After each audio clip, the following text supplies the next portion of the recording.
ராமேஸ்வரத்தில் நாங்கள் தங்கியிருந்த பிளேஸுக்கு ஆப்போசிட்டில் பார்த்தீங்கன்னா இந்த ஆரஞ்சு ட்ரீ இருந்ததுங்க. இந்த ட்ரீ ஃபுல்லாகவே குட்டி குட்டியாக நிறைய ஆரஞ்சு இருந்ததுங்க. இந்த ஆரஞ்சுக்கு என்ன பேர் சொல்லுவாங்கன்னு எனக்கு சரியாக தெரியலை. ஆனால் அதை பார்த்ததுமே பறித்து சாப்பிட்லாம் போல் தோணுச்சுங்க. அந்த வீட்டுக்கார அக்காவை கேட்டோம், எங்களுக்கு ஆரஞ்சு கொடுப்பீங்களான்னு. அந்த அக்காவும் பறித்து கொடுத்தாங்க.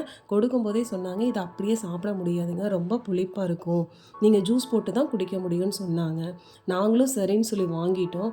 வாங்கினதும் நாங்கள் பிரிக்க ஆரம்பிச்சிட்டோம். பிரித்து சாப்பிட்டா ஒரே புளிப்பாக இருந்ததுங்க. ஊட்டி, கொடைக்கானல் இந்த மாதிரியான ஹில் ஸ்டேஷனில் மட்டும்தான் ஆரஞ்சு வரும்னு நான் நினச்சிட்டு இருந்தேங்க. பட் எல்லா கிளைமேட்டுக்குமே ஆரஞ்சு எல்லாமே வருதுங்க.